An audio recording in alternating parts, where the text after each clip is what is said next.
Hello बच्चों, मैं निपुण मित्तल आपका स्वागत करता हूं आपकी इस क्लास में, जिसमें आज हम लोग सीबीएसई ने जो आप लोगों का पेपर लिया, जो इस बार नया नया पेपर था उनके लिए, ऑब्जेक्टिव टाइप पेपर लिया, पर अच्छा पेपर लिया।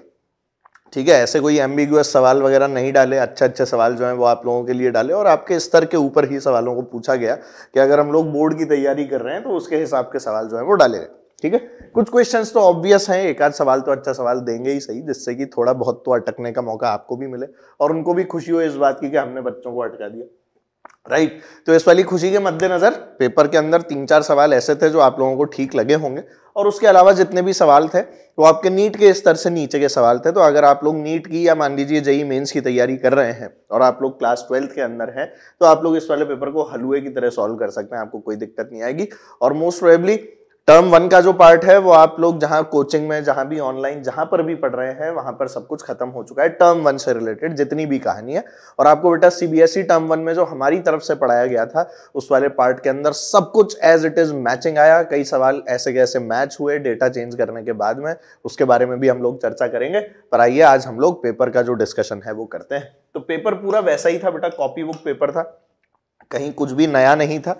ठीक है, वैसे ही क्वेश्चन थे जो हम लोगों ने एमसीक्यूज डिस्कस किए थे क्लास में, उसी स्तर के एमसीक्यूज थे जो हम लोगों ने डिस्कस किए थे, बल्कि हमने तो कुछ अच्छे सवाल भी डिस्कस किए थे। तो उन्हीं चीजों को बेटा आगे बढ़ाया गया और पेपर को एक लोअर लेवल का पेपर जो है वो बना के आपके सामने पेश किया गया। अब वो लोअर लेवल का इसलिए हो गया आपके लिए कि ऑब्जेक्टिव टाइप था और आप लोग ऑलरेडी कुछ ना कुछ कंपटीशन की तैयारी जो है वो कर रहे थे। ठीक है, तो आओ चलो देखते हैं।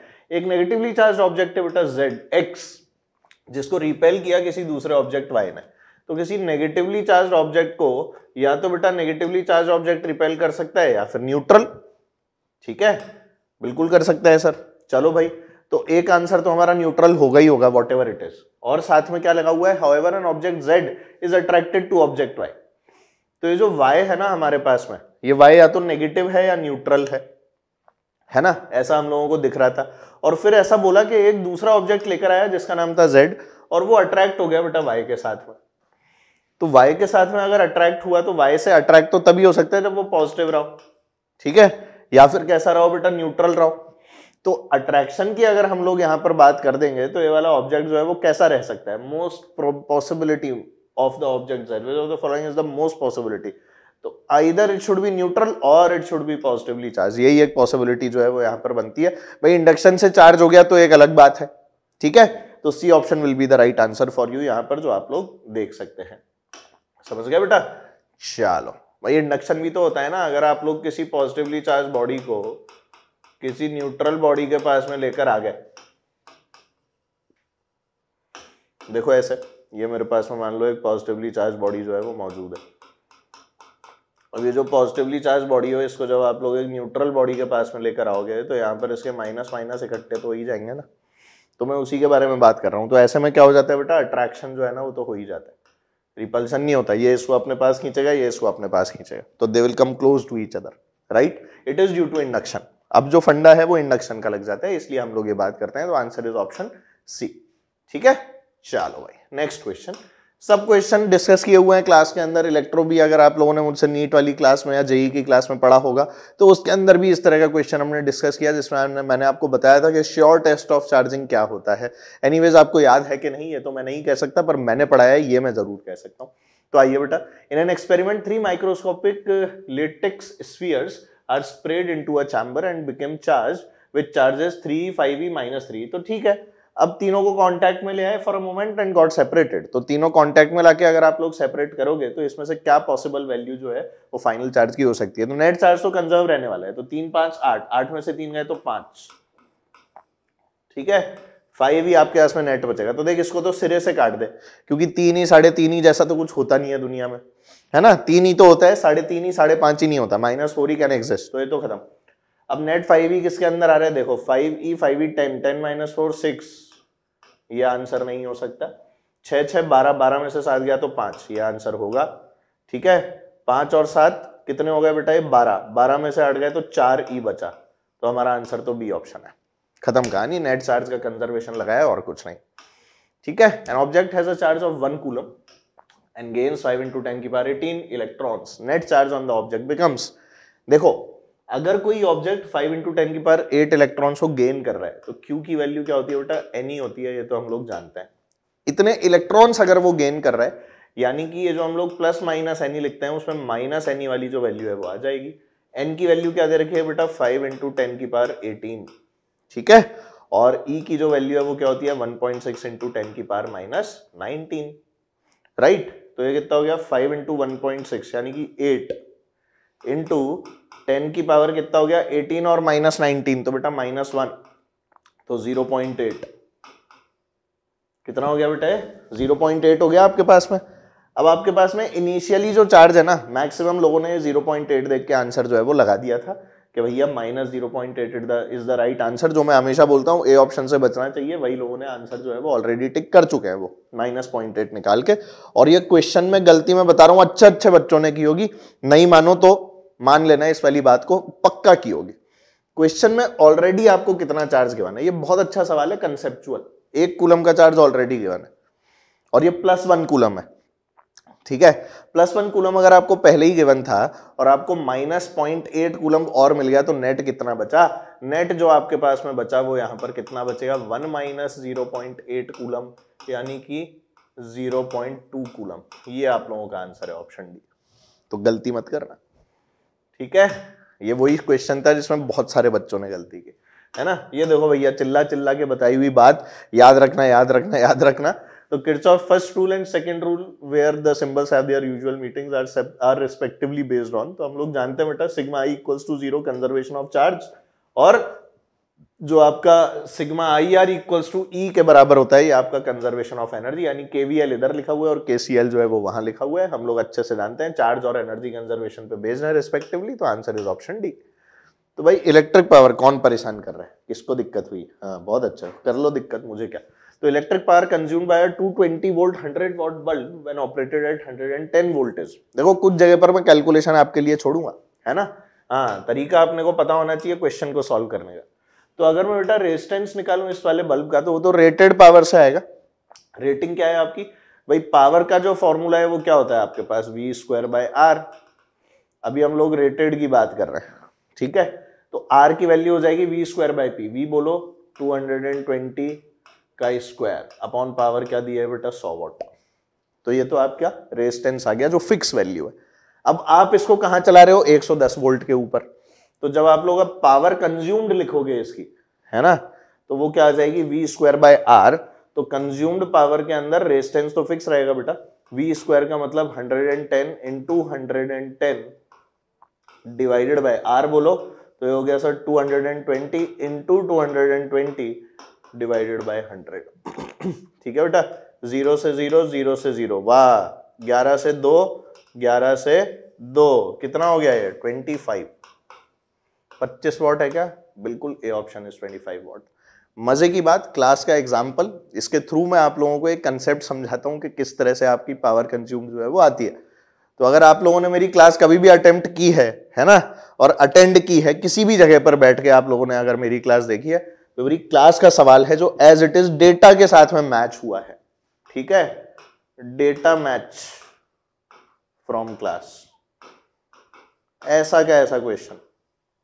और इससे मैं आपको बेसिक समझाता हूं, बेसिक एकदम बेसिक, जहां से शुरुआत होती है, जहां से हम लोग हेडिंग डालते हैं भाई पावर की बात करना, हम लोग जहां से शुरू करते हैं उसी जगह वाला सवाल है।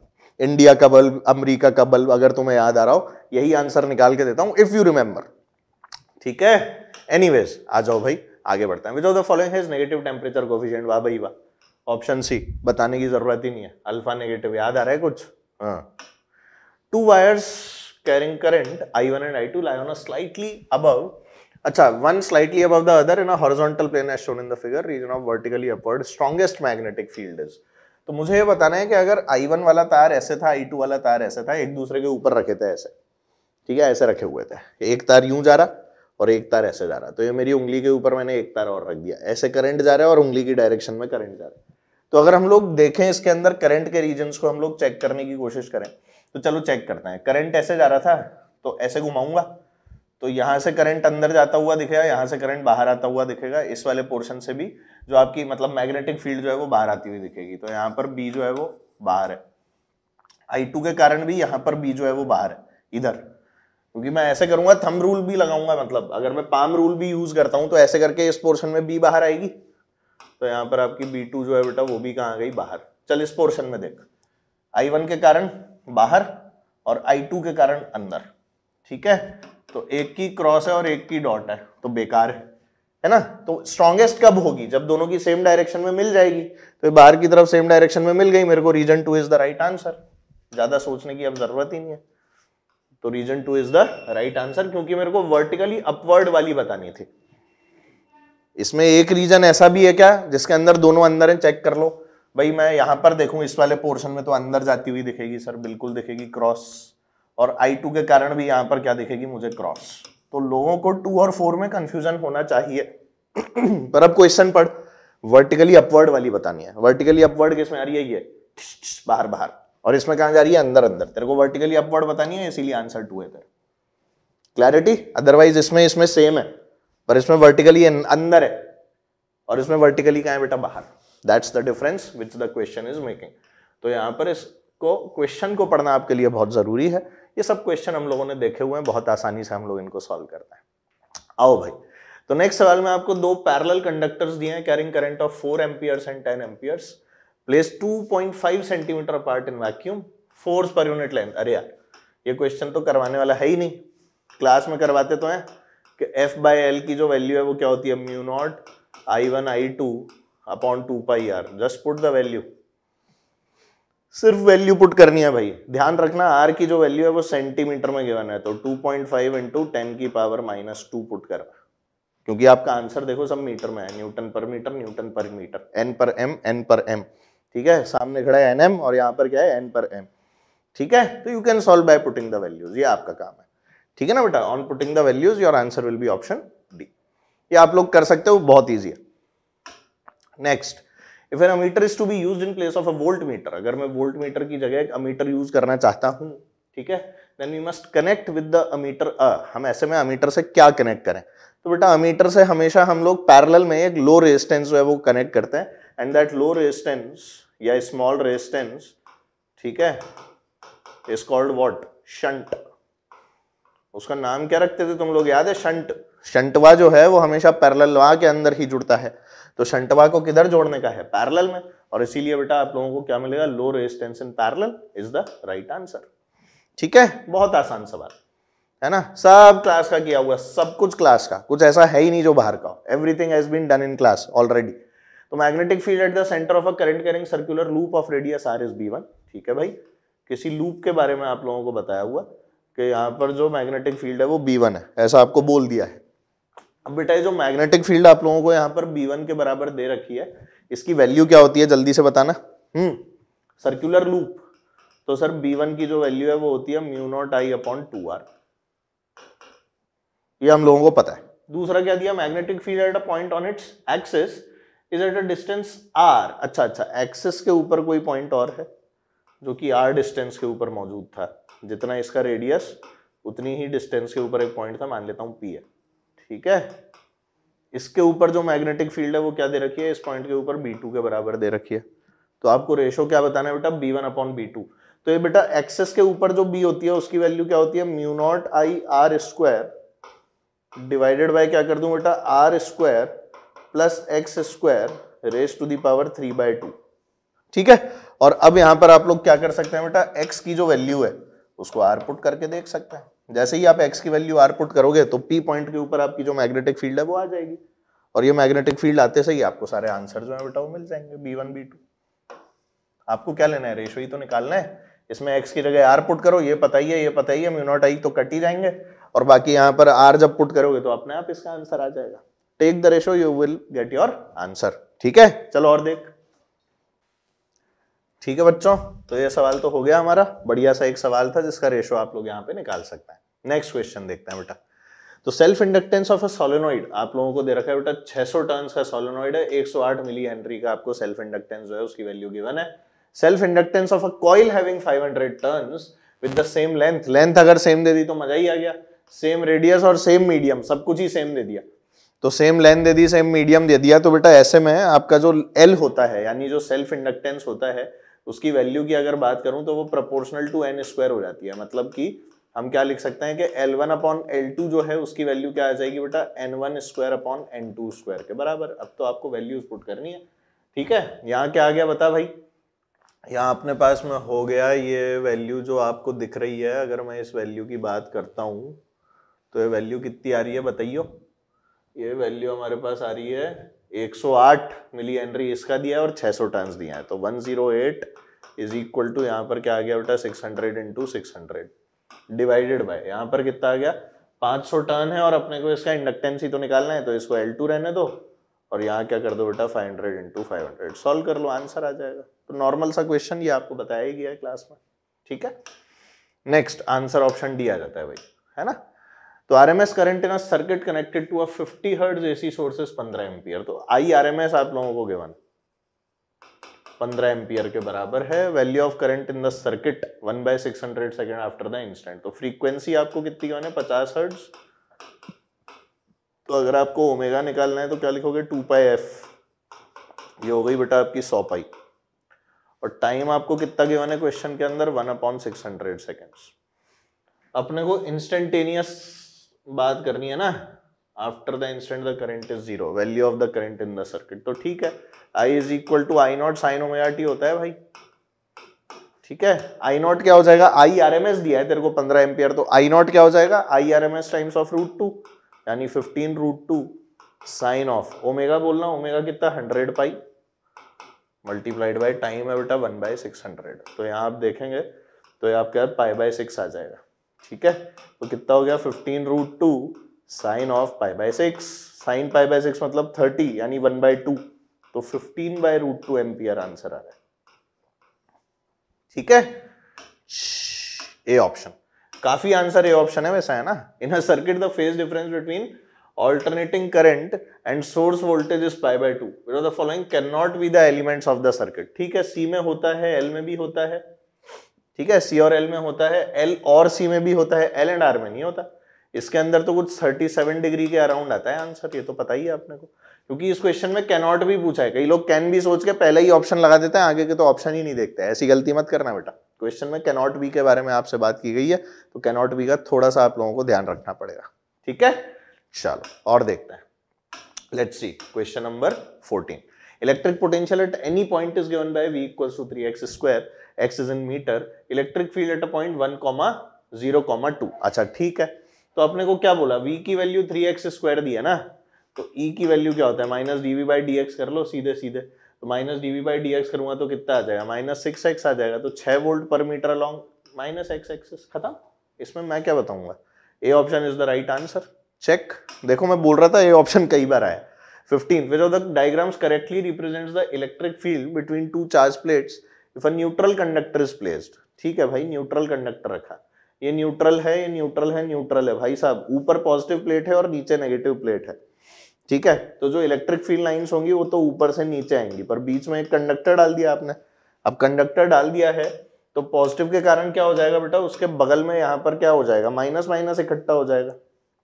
ये अगर मैं कंडक्टर बना दूं तो यहाँ पर माइनस माइनस आ जाएगा और यहाँ पे क्या आ जाएगा प्लस प्लस आ जाएगा, तो ऐसे एंटर मार जाएगी आपकी जो इलेक्ट्रिक फील्ड लाइंस है, इसमें अंदर जाएगी नहीं, कंडक्टर के अंदर जाती नहीं है, और यहाँ से क्या आ जाएगी बेटा बाहर को आ जाएगी, यही तो होगा।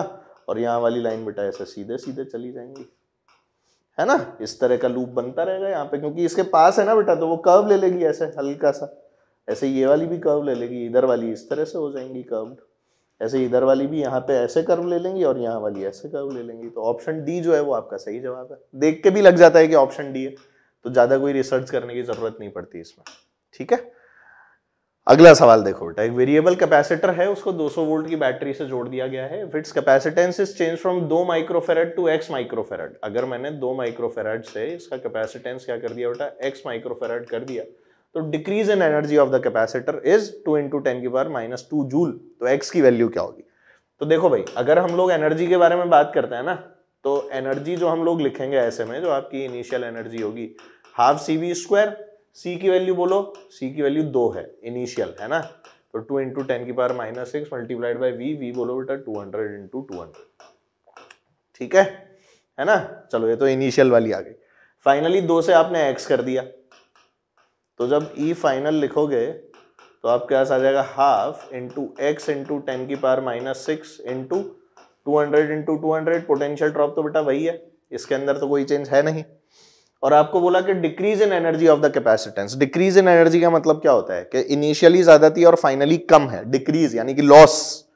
तो डेल्टा ई मत लिखना, ई इनिशियल माइनस फाइनल लिखना है, यानी कि लॉस आप लोगों को लिखना है क्योंकि डिक्रीज हो रहा है।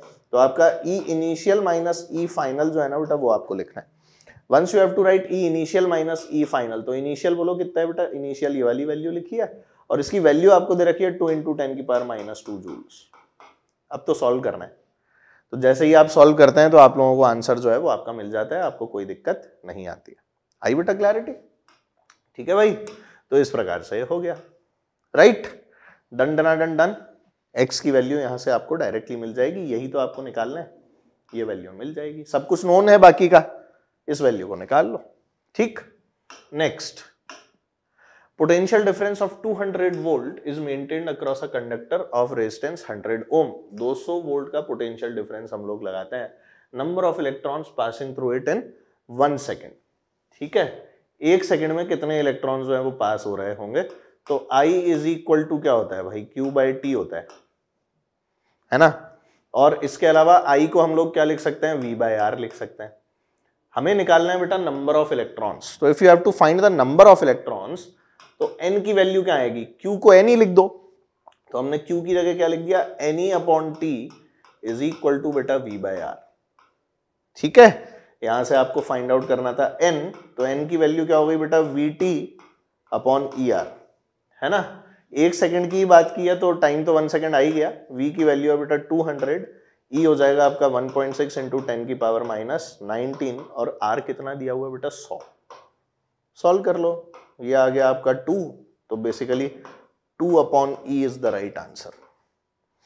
ठीक है, इजी है ना, आसान है। बस ये आपको यहां पर ये वाली चीज सोचनी पड़ेगी कि I को आप लोग dQ/dt या Q/T से भी रिप्रेजेंट कर सकते हैं, है ना बेटा। चलो, तो impedance of a series LCR circuit, भैया चिल्ला चिल्ला के बताया था, चिल्ला चिल्ला के, है ना। या तो XL माइनस XC वाली टर्म आएगी या XC माइनस XL वाली टर्म आएगी, वो डिपेंडिंग के कैपेसिटिव सर्किट है या इंडक्टिव सर्किट है। पर ये तो आप लोगों को पता ही है कि इंपीडेंस जो है वो Z होता है और Z की वैल्यू क्या होती है, √R² plus XL minus XC का whole square. Easy question, very very easy question, direct question. AC के काफी सवाल पूछे गए इस वाले एग्जाम में। ठीक है, तो देखो भाई, when an alternating voltage E equals to E0 sin ωt is applied to a circuit, a current I equals to I0 sin ωt plus pi/2 flow through it. Average power dissipated in the circuit is, तो alternating current आप voltage आपको दे दिया E0 sin ωt, current दे दिया आपको ωt plus pi/2। तो बेटा आपका जो फाई है ना, उसकी वैल्यू ही आप लोगों को pi/2 दे दिया। अब अगर φ0 तेरा pi/2 होगा तो तू अच्छे से जानता है कि P जब तू लिखता है P की वैल्यू, तो क्या लिखता है तू, VRMS IRMS cos फाई। और बेटा तेरा जो φ0 है उसकी वैल्यू हो गई तेरी pi/2, cos pi/2 क्या होता है, 0। तो आपकी पावर कंज्यूम भी कितनी आने वाली है, 0 ही आने वाली है। तो आंसर देख लो, 0 है क्या, डी ऑप्शन 0। हाँ, एकदम कुलांचे मारने लगता है दिल 0 देखते ही, है ना, मजा आ जाता है। 0 दिखाने के बस जिंदगी में एकदम खुशहाली छा गई। ठीक है, next, current carrying wire kept in a uniform magnetic field will experience a maximum force when it is. एक करंट कैरिंग वायर को आपने यूनिफॉर्म मैग्नेटिक फील्ड के अंदर डाल दिया है, इसमें मैक्सिमम फोर्स जो है वो एक कब एक्सपीरियंस करेगा, ये आप लोगों से पूछा। तो भाई मैक्सिमम फोर्स कब एक्सपीरियंस होगा, करंट कैरिंग वायर पे फोर्स, F की वैल्यू लिखो तो क्या लिखोगे, IDL×B, राइट। IDL×B का मतलब क्या हो गया बेटा, IDLB साइन थीटा। और साइन थीटा आपका मैक्सिमम कब होगा, साइन थीटा की मैक्सिमम वैल्यू तब होगी जब थीटा की वैल्यू क्या होगी बेटा, 90 डिग्री होगी, यानी परपेंडिकुलर वाला ऑप्शन जो है वो हमारा सही होगा। तो perpendicular to the magnetic field. ठीक है, ये तो वैसे भी नोट में भी लिखवाते ही हैं, तो ए ऑप्शन वापस से सही आ गया। वाह सर, खूब है A option. Voltage across a resistor, inductor and capacitor connected in series to an AC circuit. तो बेटा एक तो लगा हुआ था आपके पास में रेजिस्टर, एक लगा हुआ था आपके पास में इंडक्टर, और एक क्या लगा हुआ था आपके पास में, कैपेसिटर। तीनों कैसे लगे हुए थे बेटा, सीरीज के अंदर लगे हुए हैं एकदम जबरदस्त रूप से।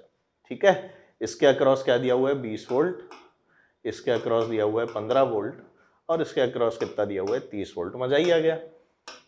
Resultant voltage, oh my God, तो V नेट निकालना था। V नेट की वैल्यू क्या हो जाएगी, 20 + 15 + 30, बोलना जरा क्या आंसर आ गया, 20 और 15, 35 और 30, 65 वोल्ट्स। लो, इससे आसान कोई सवाल हो सकता था क्या है?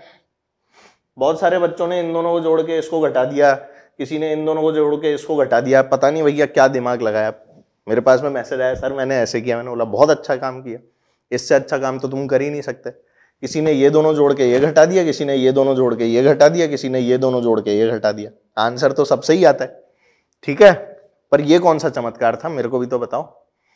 ये कौन सा पोटेंशियल निकालने का तरीका है भाई? कई लोग तो स्क्वायर स्क्वायर करके जोड़ने लग गए इनको, है इतना बड़ा चमत्कार ये कैसे करते हो तुम लोग? मतलब कहां से लाते हो ये दिमाग? एक बार में एक जैसी तो साइकिल जाएगी सब में, पॉजिटिव हाफ जाएगा, उसके बाद में नेगेटिव हाफ जाएगा। दोनों केस में बेटा जो इसके अक्रॉस आएगा plus minus plus minus plus minus, तीनों ऐड ही तो होंगे, तो नेट पोटेंशियल तो हमेशा बेटा तीनों का समेशन ही होगा। तो ऐसी गलती नहीं करनी है। ठीक है, चलो। तो in a DC circuit, direction of current inside the battery and outside the battery respectively यार। तो जैसे मान ले तेरे पास में एक रेजिस्टर जो है बेटा वो लगा हुआ है, और ये जो रेजिस्टर था इससे आपने एक डीसी बैटरी जो है उसको जोड़ रखा है। ठीक है, ये आप लोगों की बैटरी है ना, और ये आपका रेजिस्टर। तो अगर हम लोग करंट बहाते हैं तो बेटा ऐसे ही बहाते हैं, ये आपका करंट है, ये आपका पॉजिटिव टर्मिनल, ये नेगेटिव टर्मिनल। तो आउटसाइड द बैटरी पॉजिटिव से नेगेटिव बहते हो। आउटसाइड कैसे बहते हो बेटा आप लोग? Positive terminal to negative terminal. और जब हम लोग इनसाइड बैटरी बात करते हैं तो हम ईएमएफ की बात करने लगते हैं, लॉसेस की भी बात करने लगते हैं, तो नेगेटिव से पॉजिटिव जाते हो। तो ये negative to positive, easy concept taught in the class very much. तो आउटसाइड और इनसाइड देख लो। पहले क्या बताना था? इनसाइड। इनसाइड में कैसे होता है? Negative to positive. Negative to positive किसमें? सी और डी में, है ना, और पॉजिटिव टू नेगेटिव, तो सी ऑप्शन सही हो गया। नेगेटिव टू पॉजिटिव तो हो गया इनसाइड, और आउटसाइड कैसा हो गया बेटा? पॉजिटिव टू नेगेटिव, तो C option is the right answer. ठीक है भाई, सी है ना, देख लो।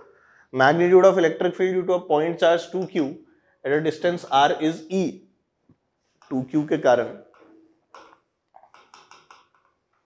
किसी r डिस्टेंस के ऊपर इलेक्ट्रिक फील्ड जो है वो 2kq अपॉन r स्क्वायर होगी। ठीक है ना, इसकी वैल्यू e दे रखी है आपको। Magnitude of electric field due to uniformly charge thin spherical shell of radius r with total charge q at a distance r/2। तो बेटा एक थिन स्फेरिकल शेल के कारण अगर हमें r/2 के ऊपर इलेक्ट्रिक फील्ड भी लिखनी थी तो वो कितनी हो जाएगी? k इनटू चार्ज कितना दे रखा है बेटा? रेडियस इसका r है, चार्ज वही है बेटा छोटा q, है ना, पर अब की बार रखा गया है r/2 पे, तो r²/4 kq/r², राइट। r²/4 का मतलब हमारे पास में क्या हो गया? क्या हो गया? क्या हो गया? ये बताया हुआ है ना बेटा, r is very very greater than r, तो आउटसाइड पॉइंट ही हो गया, है ना। तो kq/r², इसको E1 बोल देता हूँ, इसको E2 बोल देता हूँ, राइट। तो ये कितना हो गया? 4kq/r², right. 2kq/r² कितना है? E1, तो 4kq/r² क्या हो जाएगा बेटा? 2E1, तो 2E1 is the right answer, यानी C option is the right answer. ठीक है, वापस सी आ गया। तो horizontal component of earth magnetic field is 0.2 whereas its total magnetic field is 0.4। वाह वाह। Angle of dip at the place, जल्दी बोलो कैसे करते थे? BV बराबर BH cos phi या BH बराबर BV cos phi, मुझे तो याद भी नहीं आ रहा, तुमको ही याद होगा ये सब। बोलो भाई बोलो, हॉरिजॉन्टल मैग्नेटिक फील्ड कैसे लिखा करते थे? सर BH की वैल्यू जो है वो नेट मैग्नेटिक फील्ड को cos phi लिखकर आया करती थी। तो BH कितना दे रखा है तेरे को? 0.2। बी टोटल कितनी दे रखी है? 0.4 इंटू cos phi, बस वैल्यू पुट करनी है। तो कितना हो गया? 0.2 upon 0.4 is equal to cos phi। यहाँ पे साफ साफ दिख रहा है बेटा, ये कितना हो गया? 1/2। तो बेटा यहाँ से आपके phi की जो वैल्यू है वो कितनी हो गई? π/3। cos 60 1/2 होता है ना, तो phi कितना आ गया आपका? π/3। ठीक है, आ जाओ भाई नेक्स्ट देखें। Current in the primary coil of a pair of coils changes from 7 to 3 in 0.04 seconds. Mutual inductance between the two coils is 0.5 Henry। तो आपको क्या बताना था? Induced EMF. तो E की वैल्यू होती थी ना बेटा mdi/dt, बार डायरेक्ट एप्लीकेशन है फॉर्मूले की, ये तो पढ़ा ही है हम लोगों ने। तो m बोलो, m बोलो 0.5, di/dt भी बोल दो, तो 7 से 3 जा रहा है ना, तो 7 - 3, और टाइम भी आप लोगों को दिया हुआ है 0.04 सेकेंड्स। सॉल्व कर लो, 0.5 × 4 अपॉन 0.04, ठीक है, यहाँ से यहाँ पर 2 लगा दो, यहाँ से यहाँ पर 1 लगा दो, तो 1 कट जाएगा, 4 से 4 भी चला जाएगा, तो 5 10 50, 50 वोल्ट आ रहा है बेटा अपना। तो तुम्हारा कुछ और आया तो वो भी बता देना। ए ऑप्शन दोबारा आ गया, देख रहा है ना ए ऑप्शन कितना आ रहा है, A option is the right answer. ठीक है, चलो और देखें। ठीक है बच्चों, तो ये 25वां सवाल भी हो गया और इस तरह से सेक्शन ए जो है वो फिनिश। ठीक है, चलो तो अब एंट्री मारते हैं बेटा सेक्शन बी। अरे वाह, ए ऑप्शन आ गया, बहुत अच्छे। ठीक है, सेक्शन बी में अब एंट्री मारते हैं। आओ देखें बेटा, तो आप लोगों को क्वेश्चन दिया, एक अच्छा सवाल था जो थोड़ा सा, जिसको अपन लोग बोल दोगे थोड़ा सा टफ लेवल का क्वेश्चन मान सकते हो, क्योंकि इसमें विजुअलाइजेशन जो है ना बेटा सारा उसी का खेल है। तो आपको क्या दिया, एक स्क्वायर शीट दे दी है जिसका साइड ए है, lying parallel to the XY plane at Z equals to A। Z equals to A के ऊपर रखी हुई थी XY प्लेन के पैरेलल। अच्छा, XY प्लेन कौन सा होता है, XY प्लेन हमारा ये होता है भाई X Y, और ये क्या हो गया बेटा Z। ठीक है, X Y और Z। तो अगर XY प्लेन की बात करूं तो ये खुद ही XY प्लेन है हमारा, है ना। तो अगर मैं इस XY प्लेन की बात करता हूं तो इसके अंदर एक शीट दी हुई है जो पैरेलल टू XY प्लेन है, Z इक्वल्स टू A के ऊपर पड़ी है, मतलब इससे थोड़ा आगे बढ़ के यहां पर रखी हुई है। इस वाली पोजीशन के ऊपर आपकी जो शीट है वो रखी हुई है, ये पोजीशन है शीट की, पर इसका जो कोऑर्डिनेट है ना बेटा वो Z एक्सिस के ऊपर Z इक्वल्स टू A के ऊपर मौजूद है। तो एक काम करता हूं, क्योंकि इसमें इसको विजुअलाइज करना थोड़ा सा मुश्किल काम है, तो मैं XY प्लेन जो है ना उसको अलग से बना लेता हूं। मैं X एक्सिस यहाँ पे मान लेता हूँ बेटा, Y एक्सिस यहाँ मान लेता हूँ, और Z एक्सिस जो है उसको हम लोग थोड़ा सा यहाँ पे मान लेते हैं। इससे क्या होगा ना, इसको विजुअलाइज करना थोड़ा सा हमारे लिए आसान हो जाएगा। और जो शीट आप लोगों को दे रखी है वो रखी हुई है Z इक्वल्स टू A पे, ये आपका Z इक्वल्स टू A होगा बेटा, और जो शीट है ना वो कुछ इस तरह से रखी थी, ये आपकी शीट हो गई। अब देखिए आपका XY प्लेन हो गया ना बेटा, this is your XY plane. ये जो प्लेन आप लोग देख रहे हो ये आपका XY प्लेन है, तो इस वाले प्लेन के पैरेलल ये शीट रखी है। पहले तो फील ले ले किस तरह का डायग्राम बनाया है, फील लेते ही तो सारी चीजें क्लियर ही हो जाती हैं। बस ये आपकी शीट आ गई, और यहां पर ये क्या है आपका XY प्लेन, इस XY प्लेन के parallel Z equals to A के ऊपर आपकी शीट जो है वो रखी हुई है। बहुत अच्छे, चलो भाई देख लिया अपन ने, कहां रखी थी, Z इक्वल्स टू A पे। तो electric field in the region E equals to CZ square K cap. Electric field जो है वो भी बेटा K कैप डायरेक्शन में, या K कैप बेटा Z एक्सिस की तरफ ही होगा। मतलब जो आपको इलेक्ट्रिक फील्ड यहां पर इस क्वेश्चन में दी गई है वो आपकी कुछ इस प्रकार से है, और उसकी वैल्यू कितनी दे रखी है, CZ स्क्वायर K कैप। हमें क्या निकालना था बेटा, इलेक्ट्रिक फ्लक्स निकालना था, इस शीट के थ्रू कितना पास करेगा, ये हम लोगों का सवाल था। चलो भाई बहुत अच्छा, एक अच्छा सवाल दिया, देखकर मुझे भी खुशी हुई, है ना। हाँ, मतलब इसको आप मेंस लेवल के ऊपर लेकर जा सकते हो, कोई ऐसी दिक्कत वाली बात नहीं है। तो जो हमें बेटा फाई लिखना होता है, भाई इलेक्ट्रिक फ्लक्स ही तो निकालना है, तो फाई की वैल्यू क्या होती है बेटा, E dot D A, right.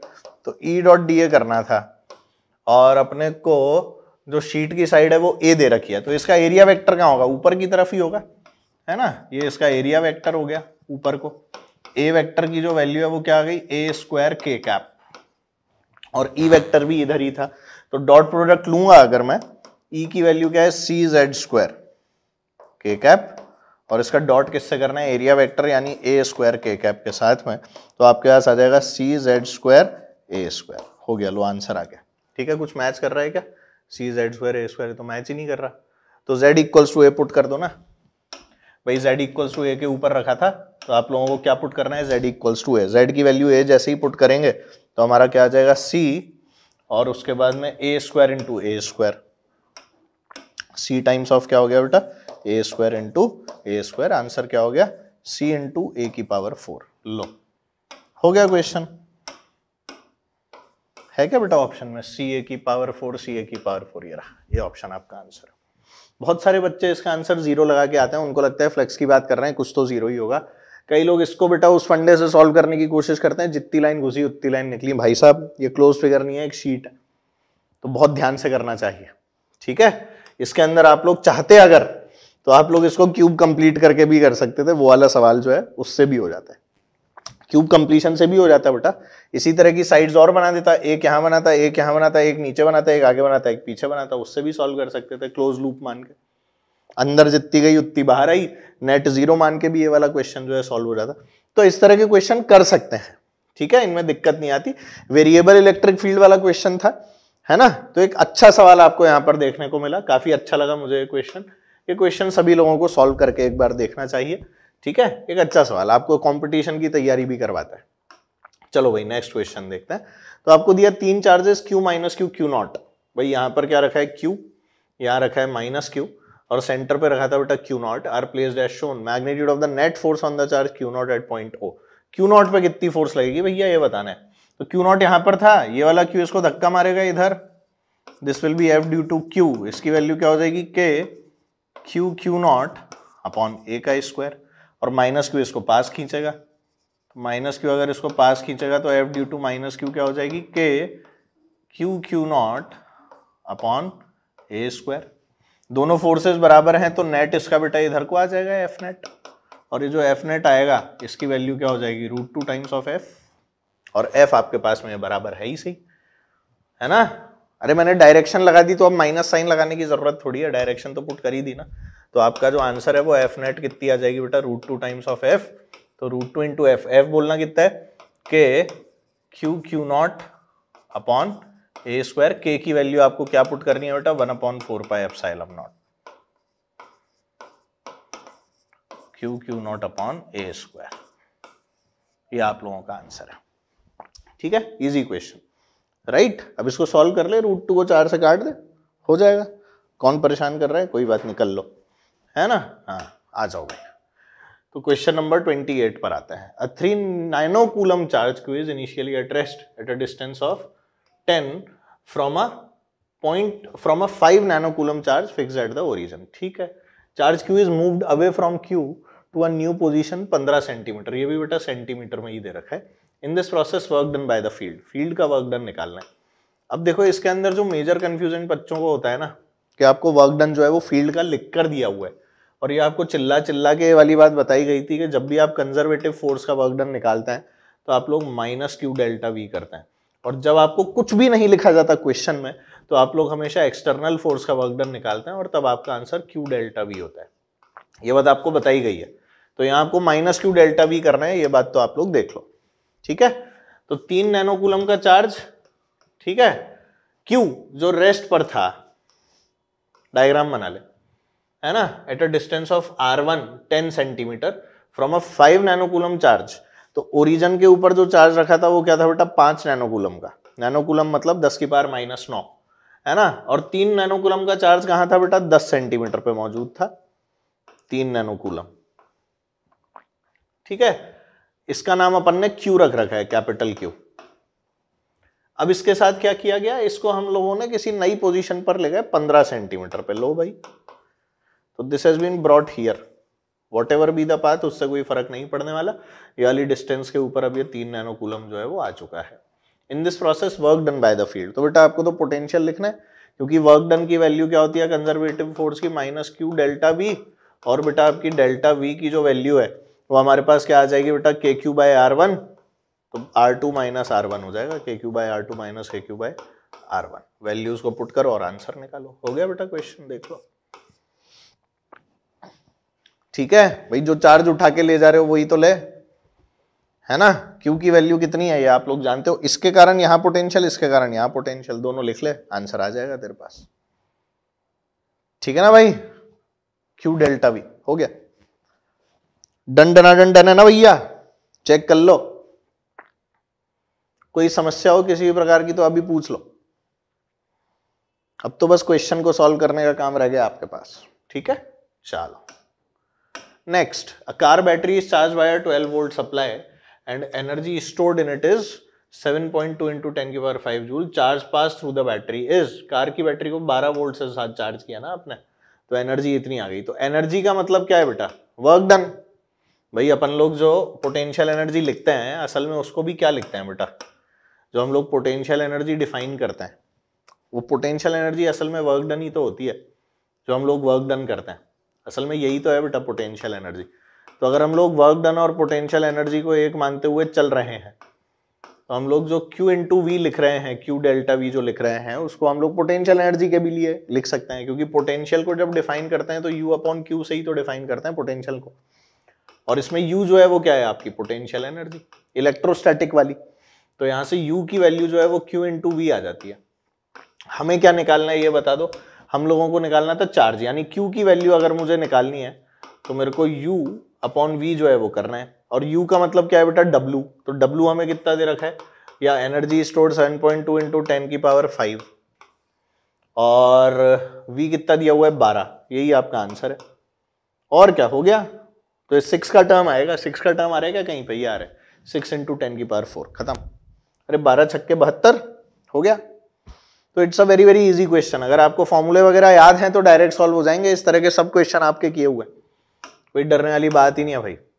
तो स्ट्रेट कंडक्टिंग रॉड दे रखी है L लेंथ की, मास M दिया हुआ है, suspended in a horizontal plane by a pair of flexible strings in a magnetic field of magnitude B। ठीक है, कंडक्टिंग रॉड दी है और उसको अपन लोगों ने हॉरिजॉन्टली मस्त एकदम लटका रखा है। चलो भाई, है ना, रिमूव द टेंशन, टेंशन हटाना है, तो इसका mg को बैलेंस करा दो। mg को किससे बैलेंस करा देगा, बिल से, F बराबर बिल होता है ना IDL क्रॉस B, तो mg और बिल जहां बैलेंस हुए वहां हमारा काम चल गया।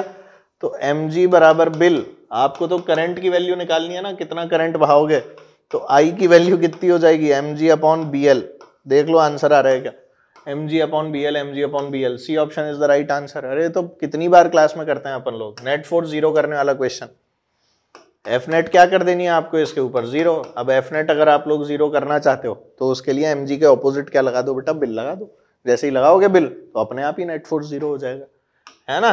चलो भाई चलो, एक और वही सवाल जो हम लोगों ने क्लास में देखा, ठीक है। तो एक constant current is flowing through a solenoid, ठीक है भाई साहब, कांस्टेंट करंट जा रहा है, ठीक है। An iron rod is inserted, ओ आयरन रॉड डाल दी तो मैग्नेटिक फील्ड तो चेंज हो जाएगी, मैग्नेटिक फ्लक्स भी चेंज हो जाएगा, सेल्फ इंडक्टेंस भी चेंज हो जाएगा, तो ये तो सब चेंज हो जाएगा। तो फॉलोइंग विल नॉट इंक्रीज, हाँ, तो रेट ऑफ हीट, ये तो करंट डिपेंडेंट होती है, depends on current which depends on external source। Current तो बाहर से लगाते हैं ना अपन लोग, जिसको बहाते हैं, उसी की तो बात चल रही है, और हीटिंग जो है वो सारी करंट से ही डेवलप हो रही है, तो इसलिए रेट ऑफ हीटिंग के ऊपर जो है वो फर्क कोई पड़ता ही नहीं है, क्योंकि करंट थोड़ी ना चेंज किया आपने। तो which of the following does not increase के बारे में बात कर रहे हैं, तो it will be what, rate of heating. ठीक है भाई, तो चलो आओ देखते हैं अगला सवाल। Circuit is connected to an AC source of variable frequency, very good, frequency variable करा दिए। As the frequency of the source is increased, current first increases and then decreases, ठीक है, current increase decrease, series LCR circuit होगा वैसे तो, यही हमारे पास में ग्राफ आता है बेटा, फ्रीक्वेंसी बढ़ती है करंट बढ़ता है, ठीक है, and then decreases, the following combinations of the elements is likely to comprise, ये तो पता ही है LCR circuit, series LCR circuit का जो ग्राफ हम लोग बनाते हैं बेटा वो ऐसे ही बनाते हैं। तो सीरीज LCR सर्किट के लिए हम लोग यही देखते हैं बेटा कि हमारे पास देखो Z जो आ जाता है, Z की वैल्यू क्या आ जाती है, √R² plus XL minus XC का होल स्क्वायर, ठीक है, यही तो आता है हमारे पास में, XL माइनस XC का होल स्क्वायर, और XC जो है ना बेटा वो इनवर्सली प्रोपोर्शनल टू फ्रीक्वेंसी होता है। इसी कारण से इनिशियली क्या होता है बेटा, करंट जो है वो आपका बढ़ता है, और उसके बाद में जैसे ही हमारी रेजोनेंस वाली कंडीशन होती है उसके बाद में दिक्कतें होनी शुरू हो जाती हैं। तो इसीलिए मैं आप लोगों को क्या बता रहा हूँ कि भाई हमारा XC जो है वो इनवर्सली प्रोपोर्शनल टू F होने के कारण it is going to be an LCR circuit, ठीक है। ये ग्राफ तो बनाते ही हो तुम लोग, तो कोई दिक्कत है ही नहीं, A is the right answer. Next, if any tau and m have their usual meanings and the resistance of a wire of length L and cross section is given by, यार ये मेरे को बताना चाहिए क्या, चिल्ला चिल्ला के मतलब बोल बोल के बताया कि ml/ne² टाउ आता है, तो दिया ही है आप लोगों को क्वेश्चन के अंदर, मतलब मैं क्या बता दूं इसके अंदर है, ml/ne² टाउ, यही आप लोगों का आंसर है, आप लोग आराम से देख सकते हैं। चलो, proton and alpha particle move in circular orbits, एक आपको प्रोटॉन दिया है, एक आप लोगों को क्या दिया है बेटा, अल्फा पार्टिकल दिया है, ठीक है। In a uniform magnetic field, speeds are in the ratio 9:4। अच्छा, प्रोटॉन जो है ना बेटा वो P11 होता है, और अल्फा जो है वो हीलियम-42 होता है, ठीक है। तो अगर मैं यहाँ पर प्रोटॉन के मास की बात करूँ तो इसका मास तो बेटा mp हो जाएगा, और चार्ज जो है वो E हो जाएगा, पर वहीं अगर मैं अल्फा की बात करूँ तो मास जो है बेटा वो 4mp हो जाएगा, और जो चार्ज है ना बेटा वो 2e हो जाएगा, ठीक है। स्पीड का रेशो दिया हुआ है 9:4। अच्छा, R जो है ना उसकी वैल्यू क्या होती है बेटा, mv/qb, राइट। तो जब आप लोग R प्रोटॉन का लिखोगे तो mp/v/qb, ठीक है, Q का मतलब E लिख देता हूं मैं यहाँ पे, उसमें कोई दिक्कत थोड़ी है अपने को, E/b, ठीक है, और इसकी वेलोसिटी को अपन लोग वी एच लिख देते हैं या पी लिख देते हैं, चलो ठीक है। और इसी तरह से आर अल्फा जो है वो कितना हो जाएगा, M alpha V alpha upon 2e into B, और एम अल्फा जो है वो कितना है बेटा 4mp, तो वो भी यहां पर पुट कर देता हूं, सीधे 4mp लिख देता हूं, तो यहां पर क्या आ गया बेटा 4mp आ गया, राइट। इन दोनों का रेशो ले ले, हो गया क्वेश्चन। तेरे को दिया ही हुआ है स्पीड का रेशो, तो vp upon V alpha is given to you, कितना है बेटा 9:4, इसको काम में ले लेना, तो आपको क्या करना है rp अपॉन आर अल्फा, ठीक है। b आपका कैंसिल आउट हो जाएगा, आपके पास में क्या बचेगा बेटा mp है ना, upon 4mp, vp upon V alpha और e अपॉन 2e, b तो आपका कैंसिल हो गया, इसको सॉल्व कर लो, आंसर निकाल लो, ठीक है बेटा, इजी क्वेश्चन, राइट। अब ये फॉर्मूला ही तेरे को नहीं पता तो अपन कुछ नहीं कर पाएंगे बेटा, ठीक है ना। तो एक कॉइल दे रखा है जिसका एरिया 100 सेंटीमीटर स्क्वायर है, kept at an angle of 30 degree with the magnetic field of 10 की पावर -1 टेस्ला, तो magnetic field is reduced to 0 in this time. Induced EMF, induced EMF कैसे निकालूं भाई कॉइल के अंदर, E इक्वल्स टू क्या होता है -d∅dt, सुना है मैंने, तो E की वैल्यू लिख लो बेटा -d∅dt, और ये जो फाई होता है इसकी वैल्यू क्या होती है बेटा b डॉट ए, ठीक है। तो इसको आप लोग क्या लिख लेंगे बेटा bA cos थीटा, b की वैल्यू आप लोगों को कितनी गिवन है 0.1, 10 की पावर -1 को 0.1 बोल लेता हूँ, एरिया कितना गिवन है आपको 100 इंटू 10 की पावर -4, ये मीटर स्क्वायर में कन्वर्ट हो गया, और थीटा आपको कितना गिवन है बेटा 30 डिग्री, राइट। cos 30 क्या होता है √3/2, वैल्यू उसको पुट करो, और टाइम जो है वो कितना है 10 की पावर -4, तो dt की वैल्यू पुट कर देना बेटा 10 की पावर -4, आपका पूरा आंसर ही आ जाएगा। तो ये multiplied by cos 30 divided by 10 की पावर -4, यही आप लोगों का आंसर है, ठीक है। तो you can always solve such questions, इसमें कोई दिक्कत नहीं आती, इजी है, सिर्फ कैलकुलेशन है और वो हो गया। तो 15 ohm resistor and 80 milli ohm inductor and a capacitor of capacity C are in series with a 50 Hz AC source, ठीक है। If the source voltage and current in the circuit are in phase, then value of capacitance is, तो 15 ओम का तो तुम्हें क्या दिया हुआ था बेटा रेजिस्टर दिया हुआ था, 80 मिली हेनरी का इंडक्टर था, और कैपेसिटर जो है वो भी दिया हुआ था, बहुत बढ़िया। सोर्स वोल्टेज और करंट जो है वो इन फेज है, तो अगर सोर्स वोल्टेज और करंट आप लोगों के इन फेज हो गए तो कंडीशन ऑफ रेजोनेंस ही आ गई रे यार, तो बहुत आसान सवाल है, ठीक है। अब कंडीशन ऑफ रेजोनेंस का मतलब क्या होता है, ओमेगा स्क्वायर की वैल्यू 1/LC है ना भाई, तो यहां से फ्रीक्वेंसी क्या हो जाती है 1/2π√LC, ठीक है। अब आप लोगों को देखो L की वैल्यू पता है, C की वैल्यू भी पता है, ठीक है। L की वैल्यू ये रही, मतलब C की वैल्यू निकालनी है, this you have to find out. Frequency आपको पता है 50 हर्ट्ज है, तो क्वेश्चन में बस वैल्यूज को पुट करना है। F की वैल्यू क्या पुट करेगा बेटा 50 हर्ट्ज, ठीक है। L की वैल्यू आप लोग क्या पुट करोगे बेटा 80 इंटू 10 की पावर -3, बाकी सब तो आपको पता ही है। C की वैल्यू आप लोगों को निकालनी है, दैट्स इट, हो गया क्वेश्चन। तो again a very very easy question, if you want to put the value you can put, मैं मना नहीं कर रहा, सॉल्व करना है, आगे का कहानी आप लोग आराम से सॉल्व कर सकते हो, ठीक है। आपको कैपेसिटी निकालनी थी, कैपेसिटी निकल जाएगी, चलो बी ऑप्शन आ जाएगा, कोई दिक्कत नहीं है बेटा, आंसर बिल्कुल सही है। 4 objects W, X, Y and Z each with charge +Q, सबके ऊपर चार्ज +Q है, यहाँ पर भी +Q रखा हुआ है, यहाँ पर भी +Q, यहाँ पर भी +Q, और यहाँ पर भी क्या था बेटा +Q, ऐसा दिया हुआ है। At 4 points of a square of side D as shown in the figure, X and Z are on the mid points of the side, ठीक है। X और Z मिड पॉइंट्स में है, यानी ये वाली डिस्टेंस जो है वो D/2 है। चलो भाई ये भी आपको यहाँ से पता लग गया, क्वेश्चन के अंदर ऐसी चीजें गिवन होती है ना तो बहुत खुशी होती है, ठीक है। Electrostatic force exerted by object W on X is F, W ने जो X पर लगाई वो वाली फोर्स F थी, तो इस F की वैल्यू जो है ना वो सबसे पहले तो निकाल लो। इस F की जो वैल्यू है वो क्या आ जाएगी आपके पास, F की जो वैल्यू है वो आ जाएगी, वैल्यू तो Q ही है ना चार्ज की, ठीक है। तो KQ² अपॉन R की वैल्यू कितनी बेटा D/2 का होल स्क्वायर, ये कितना हो गया 4KQ² अपॉन D², बहुत बढ़िया, इक्वेशन नंबर 1, ठीक है। F के बराबर दे रखिए, and the magnitude of force exerted by object W on Z W ने Z पर कितनी लगाई होगी, तो उसके लिए क्या कर बेटा, इनको ऐसे मस्त एकदम ज्वाइन कर ले। ये वाली डिस्टेंस कितनी है, D है, ठीक है, ये डिस्टेंस D/2 है, तो ये कितना आ जाएगा मेरे पास, इसको अगर मैं x बोल देता हूं तो x will be equal to under root of d² plus d²/4। कितना आ गया बेटा, 5d²/4 का अंडर रूट, ठीक है। आप इसे √5d/2 की तरह भी लिख सकते हो।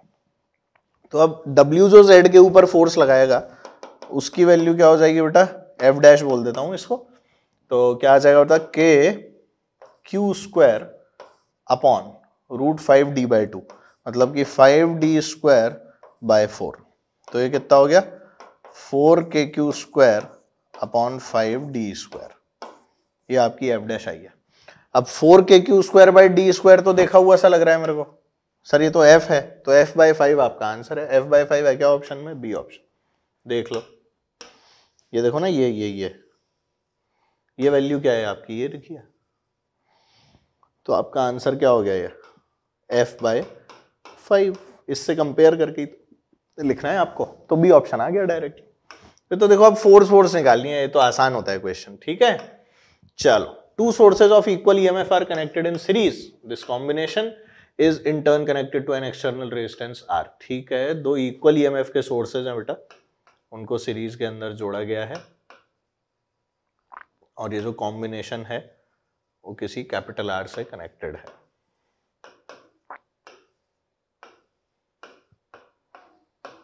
ठीक है, internal resistance R1 R2 R2 greater than R1 if the potential difference across the source of internal resistance R2 is 0। यार ये तो डायरेक्ट क्वेश्चन है, R2 माइनस R1, ये तो मैं क्लास में करवाता हूँ, स्टार बना के लिखवाता हूँ कि भाई अगर किसी एक के अक्रॉस पोटेंशियल डिफरेंस 0 होता है तो जो रिलेशन R के बीच में होता है, जो इंटरनल रेजिस्टेंस के बीच में, वो R2 माइनस R1 होता है। क्लास का सवाल है, आप देख लेना मेरी करंट की क्लास, उसमें मैं कराता ही हूँ, ठीक है, उसी में आप लोगों को ये मिल जाएगा।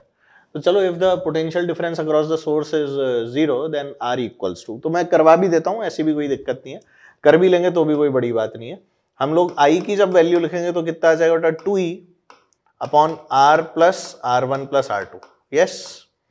और इसके अक्रॉस जो पोटेंशियल ड्रॉप है वो 0 दिया हुआ है, इसके अक्रॉस पोटेंशियल ड्रॉप है कितना, E माइनस IR2, अगर ये A है और ये B है तो इसके अक्रॉस ड्रॉप क्या लिखेगा, E minus IR2 is equal to what, 0।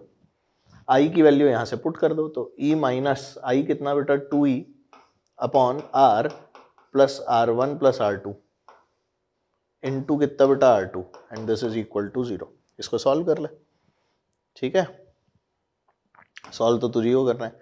तो ये क्या हो गया, ER plus ER1 plus ER2 minus 2ER2 is equal to 0, ठीक है ना भाई। बाकी तो ऊपर जाके वैसे ही 0 हो गए, तो अपने पास में क्या आ गया भाई, ये हो गया अपना ER, ठीक है, प्लस ER1, ये कितना बच गया, minus ER2 is equal to 0। तो बेटा देख, E कैंसिल हो गया, R की वैल्यू क्या आ गई, ये R1 था यहाँ पे, दिस इज R1, तो R की वैल्यू जो है वो ये R2 इधर गया, R1 इधर गया, तो R2 माइनस R1, चेक कर लो, हमने जो भी किया सब कुछ सही है। ये मैं क्लास में करवाता हूँ, डायरेक्ट रिजल्ट की तरह याद करवाता हूँ, क्योंकि ये आपसे पूछा जा चुका है मेंस में भी और नीट में भी, है ना, तो इल्लू ही है ये भी हमेशा की तरह, क्लास का इलस्ट्रेशन है इसीलिए क्लास का इल्लू बोलेंगे इसको, ठीक है बच्चों। चलो, ये हो गया अपना, अगला सवाल देखते हैं, which of the following statements is correct, कौन सा स्टेटमेंट इसके अंदर से सही है ये अपने को बताना है। तो magnetic field lines do not form close loops, close loops तो बनाती हैं भाई magnetic field lines, they form close loops,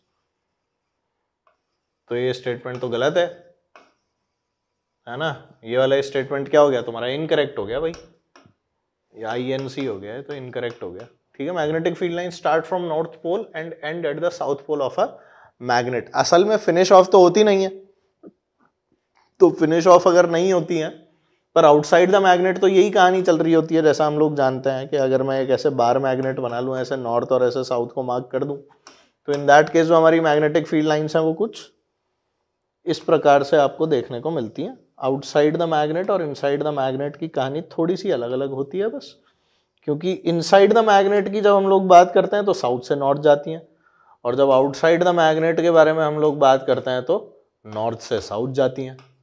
बस एक यही वाला फर्क होता है। तो magnetic field line start from north and end at the south pole of a magnet. ठीक है, अपने को करेक्ट बताना है, ये करेक्ट हो सकता है, देखते हैं रिलेटिवली करेक्ट है क्या, क्या है, लेट्स सी।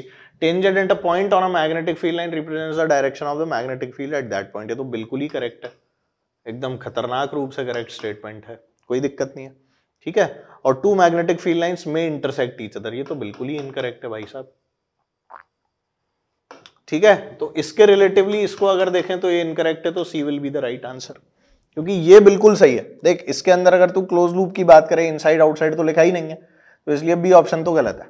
तो ये भी इनकरेक्ट, ये भी इनकरेक्ट, ये करेक्ट और ये इनकरेक्ट, क्योंकि ये तो होता ही होता है किसी भी पॉइंट के ऊपर अगर आप लोग टेंजेंट खींचते हैं, है ना, मैग्नेटिक फील्ड लाइन के ऊपर, तो आपको वो उस पॉइंट पर जो मैग्नेटिक फील्ड है उसकी डायरेक्शन देती है, ये हम लोग बहुत अच्छे से जानते हैं। तो C is the right answer. ठीक है बच्चों, चलो आगे मूव किया जाए। Equivalent resistance between A and B, ओहो, ए और बी के बीच में इक्विवेलेंट रेजिस्टेंस निकालना है। ले, ये तो शॉर्ट सर्किट है, और अगर बेटा शॉर्ट हो गया तो इन भाई साहब का कोई काम ही नहीं है। करंट अगर मान लो यहां से जा रहा है तो वो लीस्ट रेजिस्टेंस वाली पाथ लेके इधर से इधर चला जाएगा, इसका कोई रोल नहीं रहेगा। मतलब ये सर्किट जो है ये सिंपली आपके पास में क्या रह जाएगा बेटा, आर और आर, ऐसे बस आर आर आर करने की कोई जरूरत ही नहीं, सिर्फ आर और आर ही रह जाएगा। तो ए और बी के बीच में किस में आ गया बेटा, सीरीज के अंदर आ गया। सीरीज के अंदर मतलब आर इक्वलेंट जो है वो आपका 2r के बराबर आ गया। और अगर आर इक्वलेंट आपका 2r के बराबर है तो आपसे यही तो पूछा है। ओके, तो C option is the right answer, 2r। ठीक है, done everyone, 2r is the right answer, जो आप लोग यहां पर देख सकते हैं। नेक्स्ट, अब आर magnet has magnetic dipole moment m। ठीक है, initial position is parallel to the direction of uniform magnetic field b। इसकी इनिशियल पोजीशन जो है वो बेटा पैरेलल ही कर दिया हम लोगों को डायरेक्शन से। ठीक है, तो थीटा की वैल्यू जो है वो अपने को क्या ले ली गई है, 0। और जो टॉर्क होता है ना बेटा वो m क्रॉस b होता है, ध्यान रखिए। In this position magnitude of torque and force acting on it respectively r। तो टॉर्क भी 0 होगा, फोर्स भी 0 होगा, उसमें क्या हो गया, तो सी ऑप्शन आ जाएगा, 0 और 0। ना तो फोर्स लगने वाली ना टॉर्क लगने वाला, टॉर्क तो तब लगेगा जब बेचारी फोर्स लगेगी, तो दोनों ही चीजें 0 आ गई इसमें, तो option C is the right answer. ठीक है, पैरेलल रखा हुआ है ना यार, पैरेलल में कोई फोर्स लगने का सवाल ही पैदा नहीं होता।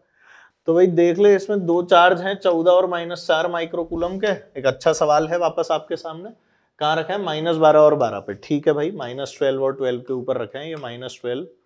ठीक है, ये सब सेंटीमीटर के अंदर गिवन है बेटा, -12 और इधर को कितना बेटा, +12। यहाँ पर रखा हुआ था बच्चों आपका 14 माइक्रोकूलम, और यहाँ पर क्या रखा हुआ था आपका -4 माइक्रोकूलम। दोनों चार्जेस जो हैं वो आप लोगों को दे दिए गए। अच्छा, एक्सटर्नल इलेक्ट्रिक फील्ड दी गई है और E की वैल्यू क्या दी गई है मुझे, B/r²। ठीक है, मैं जानता हूँ अगर मैं यहाँ से पोटेंशियल निकालना चाहूँ तो E की जो वैल्यू होती है बेटा वो हमारे पास में क्या होती है, -dV/dr, राइट। तो यहाँ से हमारे पास dV की जो वैल्यू है वो आ जाएगी -∫E.dr।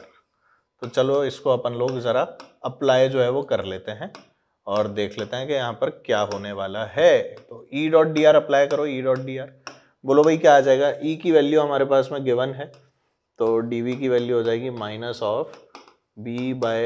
-B/r²dr। तो बेटा dV कितना हो गया होता ना, minus minus plus B/r, 1/r² का -1/r आ जाएगा ना।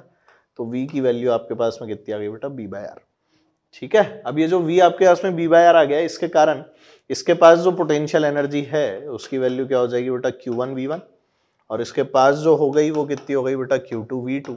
और इस सिस्टम के पास जो बेटा एनर्जी है वो भी आप लोगों को देखनी होगी, ये लोग जो सिस्टम बनाएंगे।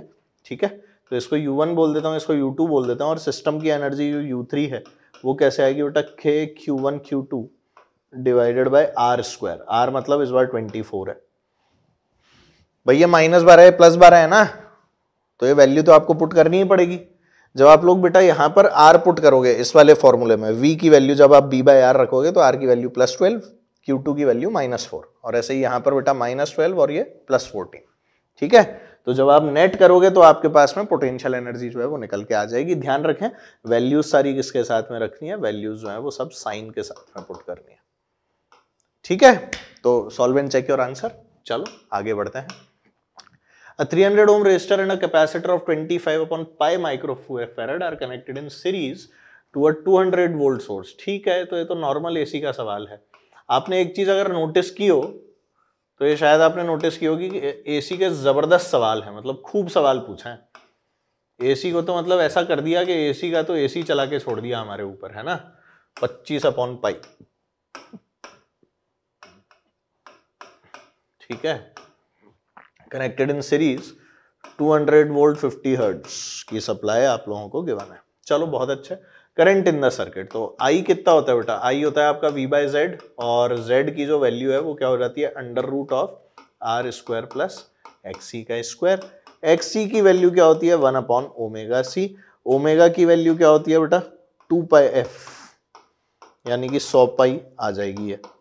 सी की वैल्यू आपको पता ही है, वैल्यू उसको पुट करो, आंसर नहीं, कोई बड़ी बात नहीं है, ठीक है। तो ये क्वेश्चन भी इजीली सॉल्व हो जाएगा, है ना बेटा। कई बार कर लिए यार ऐसे सवाल, तो पेपर में ही कई बार आ गए, तो 0.4 एम्पियर आ जाता होगा। तो core of a transformer is laminated to reduce the effect of, तो बेटा एडी करंट लॉसेस के कारण ही हम लोग कोर को लैमिनेट करते हैं, अदरवाइज करने की जरूरत ही नहीं होती। तो it is all due to what, eddy currents. ये तो लिखवाते हैं तुमको एकदम जोरदार तरीके से, एनसीईआरटी मास्टर के अंदर भी बताया, सीबीएसई वाले कोर्स के अंदर भी बताया, सब जगह बताया। तो eddy currents is the right answer, ठीक है। चलो एसर्शन रीजन भी दिए थे, आओ देख लें। बहुत आसान हालांकि थे, पर कोई बात नहीं, उस लेवल के नहीं थे जो एम्स वगैरह में पूछते थे, but still they were good. तो एक नेगेटिव चार्ज है इलेक्ट्रिक फील्ड के अंदर, moves along the direction of electric field. गलत है बेटा, इलेक्ट्रिक फील्ड की ऑपोजिट डायरेक्शन के अंदर आपका जो नेगेटिव चार्ज है वो मूव करना शुरू कर देता है, right. On a negative charge of force acts in the direction of electric field, again बेटा गलत है। नेगेटिव चार्ज के ऊपर जो फोर्स लगती है वो QE बाय M भी ऑपोजिट डायरेक्शन में लगती है अगर आपने इलेक्ट्रिक फील्ड इधर लगाई है तो both are true. A is false, R is also false. D option. Next, poles of a bar magnet cannot be separated. Magnetic monopoles do not exist. Magnetic monopoles तो बेटा exist नहीं कर सकते, तो पक्का है। और पोल्स को अपन लोग सेपरेशन की अगर बात करते हैं तो बेटा वो भी नहीं कर सकते, तो इसीलिए दोनों ही सही हो गए। पोल्स को सेपरेट कर ही नहीं पाओगे, मोनोपोल्स का एग्जिस्टेंस होता ही नहीं है, तो इसी कारण से हम लोग बेटा पोल्स को सेपरेट नहीं कर सकते, क्योंकि मोनोपोल्स एग्जिस्ट नहीं करते। तो both are true, A option is right. When radius of a current carrying loop is doubled, its magnetic moment becomes 4 times. ठीक है, radius of a current carrying loop is doubled, magnetic moment क्या होता है बेटा I into A, और area जो है वो प्रोपोर्शनल टू R स्क्वायर होता है। तो अगर डबल करोगे तो 2R करोगे तो 4 टाइम्स हो जाएगा, बिल्कुल ठीक है। Magnetic moment of a current carrying loop is directly proportional to the area of the loop. ठीक है यार, ये तो दोनों सही आ रहे हैं, तो बोथ आर ट्रू। भाई इससे प्रोपोर्शनल दिख ही रहा है ना, M प्रोपोर्शनल टू A और A proportional to R square, उसी के थ्रू तो अपन ने A ऑप्शन बोला था, और यही कहानी यहाँ पर लिखी हुई है, तो आंसर आ गया। Next, higher the range lower is the resistance of an ammeter. जितनी ज्यादा हायर रेंज होगी उतना ही आपको रेजिस्टेंस जो है वो आपके अमीटर का क्या करना पड़ेगा बेटा, कम करना पड़ेगा। ठीक है, ठीक बात है ना, क्योंकि भाई आप अगर उसका रेजिस्टेंस को लो करते जाओगे, यानी एक बहुत स्मॉल शंट जो है वो आप लगा दोगे, तो आप लोग छोटे से छोटा करंट जो आप लोगों का बह रहा है ना बेटा उसको मेजर कर सकते हो। और छोटे से छोटा करंट अगर आपको मेजर करना है तो आपको रेंज जो है वो बढ़ानी है। मतलब कि रेंज आपकी कब बढ़ सकती है, जब आपका शंट जो है वो बहुत छोटा हो, जो पैरेलल में आप लोगों ने जोड़ा है। ठीक है, तो to increase the range of an ammeter additional shunt is added in series to it. नहीं, सीरीज में तो वैसे ही कुछ नहीं जोड़ते, पैरेलल में जोड़ते हैं हम लोग तो, और एडिशनल जोड़ने की जरूरत ही नहीं है। अगर आप लोगों ने पुराने शंट के साथ में सीरीज में कुछ जोड़ दिया तो उसका तो रेजिस्टेंस बढ़ा दिया, और रेजिस्टेंस बढ़ा दिया तो बेसिकली रेंज को कम कर दी, तो ये तो गलत है, तो reason is wrong, C option is right. ठीक है, चलो, step up transformer can not be used as a step down transformer. ठीक है, नहीं कर सकते। आपने प्राइमरी सेकेंडरी को फिक्स कर लिया तो उसके बाद में आप कैसे उसे स्टेप डाउन की तरह काम में लोगे, क्योंकि भाई नंबर ऑफ टर्न्स के ऊपर है ना सारा का सारा खेल। स्टेप अप है तो उसके हिसाब से काम चलेगा, स्टेप डाउन है तो उसके हिसाब से, तो नहीं ले सकते, बिल्कुल ठीक है ना। Can not be used as a step down transformer, यही तो बोल रहे हैं अपन लोग, स्टेप डाउन ट्रांसफार्मर की जगह की तरह हम लोग यूज नहीं कर सकते। ठीक है, तो ए तो अपना क्या हो गया बेटा, रॉन्ग हो गया, है ना भाई। बिल्कुल ठीक बात है। और रीजन भी पढ़ के देख लेते हैं। Transformer works only in one direction, transformer एक ही डायरेक्शन में काम करता है, इसी कारण से हम लोग ये वाली कहानी नहीं बोल पाते हैं। तो assertion reason, transformer works only in work one direction, ऐसा कैसे बोल सकते हैं अपन लोग? ट्रांसफार्मर एक ही डायरेक्शन में काम करता है, जल्दी बोलो, ट्रांसफार्मर एक डायरेक्शन में काम करता है क्या? तो ये तो गलत बात है। और क्या भाई, जिस तरफ से आप स्टेप अप कर रहे हो उस तरफ से तो स्टेप डाउन नहीं कर सकते, पर आप उल्टी सप्लाई देकर स्टेप डाउन का स्टेप अप दूसरी तरफ से तो करवा ही सकते हो। तो इसलिए ये स्टेटमेंट भी फॉल्स हो गया। तो पहला भी गलत था, स्टेप अप को स्टेप डाउन की तरह तो हम लोग काम नहीं ले सकते, और एक डायरेक्शन में काम करता है ये बात भी गलत है। ठीक है, तो ठीक है, दोनों ऑप्शन गलत हैं, दोनों ही फॉल्स हैं, यही तो बोल रहे हैं हम लोग। ठीक है ना? चलो भाई बहुत बढ़िया, 49 भी हो गया, रीजन भी सही आ गया, है ना? तो equipotentials at a large distance form a collection of charges whose total sum is not zero are, जिनका टोटल सम जीरो ना हो, तो वो तो पॉइंट चार्जेस रहे होंगे, स्फीयर रहा होगा। टोटल सम जीरो अगर नहीं करना है आपको तो फिर तो आपको स्फीयर ही बनाने पड़े होंगे। प्लेन्स के केस में तो जीरो हो जाएगा, छोटे छोटे स्फीयर बनाते रहो। वैसे कलेक्शन ऑफ चार्जेस जो है वो क्या रहे होंगे? वो आपके पॉइंट चार्जेस रहे होंगे बेटा, इसीलिए उनका बेटा सम जो है वो जीरो नहीं आएगा। उस total sum is not zero वाली जो बात बोली है, तो आंसर क्या हो गया इसका? स्फीयर। ठीक है, चलो खैर, लैंग्वेज वाइज बहुत खेला करते हैं ये सीबीएसई वाले, अजीब लैंग्वेज देते हैं कई बार, है ना? चलो आओ देखते हैं, अच्छा सा सवाल है। 4 charge minus q plus q plus q, ये आपका माइनस क्यू है, ये माइनस क्यू है, प्लस क्यू है, placed at the corners of a square of side 2l। Electric potential at a midway between the two charges plus q, इन दोनों के बीच में इलेक्ट्रिक पोटेंशियल, तो इसके कारण कितना होगा बेटा? के क्यू अपॉन एल। इसके कारण भी कितना हो जाएगा? के क्यू अपॉन एल। इनके कारण कितना हो जाएगा बोलो? ये वाली डिस्टेंस क्या हो गई भाई? ये डिस्टेंस एल है, और ये वाली डिस्टेंस कितनी है बेटा? 2l है ना? तो ये कितना हो गया? 4l स्क्वायर एल स्क्वायर, ये कितना हो गया बेटा? √5l। तो इसके कारण जो आएगा वो कितना आ जाएगा बताओ? इसके कारण जो आएगा माइनस क्यू के कारण, वो कितना हो जाएगा? माइनस क्यू वाला के माइनस के क्यू अपॉन √5l, और इसके कारण भी क्या हो जाएगा बेटा? माइनस के क्यू अपॉन √5l। ठीक है, इन दोनों के कारण के क्यू बाय एल, इन सबको जोड़ दो, के क्यू बाय एल, और इसके कारण भी कितना बेटा? के क्यू बाय एल। इसके कारण अलग अलग है इन दोनों के कारण, इन सबको ऐड कर दो, वही आपका आंसर है। ठीक है, कैन यू सॉल्व? इजी है, पोटेंशियल निकालना है। चलो केस स्टडी दे रखी है, ये तो केसीएल केवीएल लगा रखा है। ठीक है, एक्सपेरिमेंट वाज सेटअप, इसके अंदर ई की वैल्यू कितनी दे रखी है आपको? 5 वोल्ट के बराबर। रेड पेन से लिख लेता हूँ, ई की वैल्यू हो गई तुम्हारी 5 वोल्ट। ठीक है भाई, है ना? R1 कितना दिया है आपको? 10 ओम। R2 R3 दोनों 5 बहुत ही बढ़िया, मजा आने वाला है। ये भी 10 ही हो गया, 10 10 तो 5 तो आई की वैल्यू आ गई 1 एम्पियर। वाह, चलो सबसे पहले तो यही निकाल लो भाई, 5 5 का 10, 10 10 का 5, और 5/5 तो करंट आ गया 1 एम्पियर। चलो भाई चलो, क्योंकि छोटे आर की वैल्यू 0 है और ई की वैल्यू 5 है। सारे मार्कें हो गई, बहुत मजा आया। Points with the same potential are, जिनका पोटेंशियल सेम है, तो ए बी सी आई इनका पोटेंशियल आपको सेम दिख रहा होगा, और ऐसे ही जे जी एच एफ इनका भी पोटेंशियल सेम दिख रहा है। तो एच जी एफ वगैरह है क्या कुछ ऑप्शन में? ए बी जे का तो नहीं है, बी सी डी का भी नहीं है, एफ एच जे का भी, हाँ एफ एच और जे का है, एफ एच और जे, इन तीनों का सेम है बिल्कुल। तो B option is the right answer.